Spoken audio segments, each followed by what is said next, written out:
चला तर बनवूया झटकीपट होणारे कांद्याची पात. एकदम सोपी व चविष्ट अशी रेसिपी आहे. त्यासाठी कांद्याची पात आपण धुवून स्वच्छ घेतली आहे, ती बारीक चिरली अशी. त्यासाठी आपण मुगाची डाळ पण भिजवून ठेवली होती. 15 मिनिटं आधी मुगाची डाळ भिजवून ठेवायची. हिरव्या मिरच्या बारीक चिरून घेतल्यात आणि लसूण घेतला आहे. लसूण थोडा जास्तच घ्यायचा. असं एवढ्याच गोष्टी आपल्याला लागणार आहेत. आणि फोडणीसाठी जिरं. गॅसवर कढई गरम करायला ठेवली आहे. त्याच्यामध्ये आपण थोडंसं 1 चमचाभर तेल टाकतोय, छोटा चमचा. बस, जास्त तेल नाही वापरायचं. याला आपण जिऱ्याची फोडणी देणार आहे. जिरं टाकतोय आपण. जिरं चांगलं तडतडलं की त्यामध्ये थोडासा हिंग टाकायचा, चिमूटभर. आणि त्याच्यातच लसूण आणि चिरलेल्या हिरव्या मिरच्या घालायच्यात आपल्याला.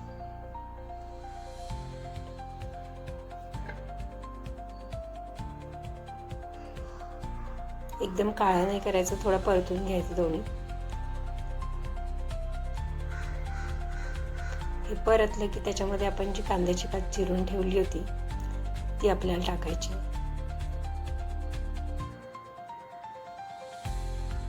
अशी हळूहळू करून सगळी कांद्याची पात टाकायची. आपण ह्याच्यासाठी हळद पण वापरणार नाहीये.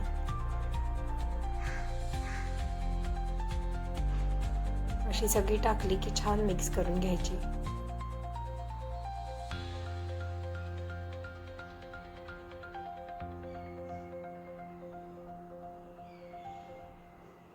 थोडी मिक्स करायची अशी.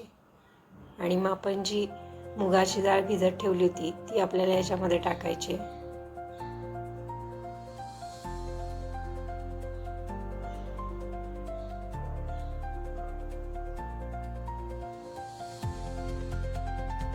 चण्याची डाळ पण तुम्ही टाकू शकता, पण मी इथे मुगाची डाळ टाकते.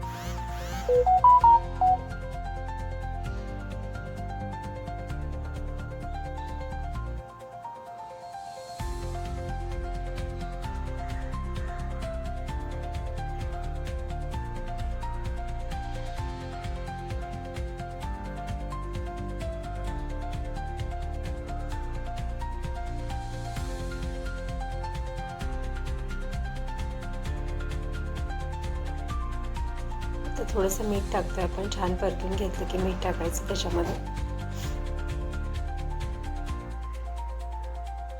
आणि परत छान हलवायची अशी एकत्र सगळी.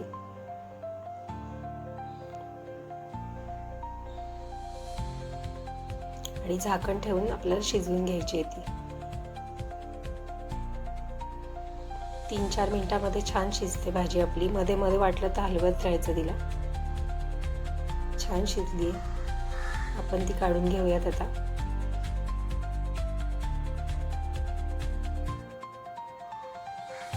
अगदी 5 ते 7 मिनिटात छान अशी सोपी व खूप कमी मसाल्याची अशी कांद्याची पातीची भाजी तयार होते. याच्यामध्ये आपण नाही बेसन वापरलं ना काही. आपण मुगाची डाळ वापरली आहे, ती पण पौष्टिक आहे. नक्की करून बघा. भाकरी बरोबर व चपाती बरोबर खूप छान लागते ही भाजी. रेसिपी आवडली तर लाईक करा, सबस्क्राईब करा व प्लीज माझ्या चॅनलला सबस्क्राईब करा. थँक्यू.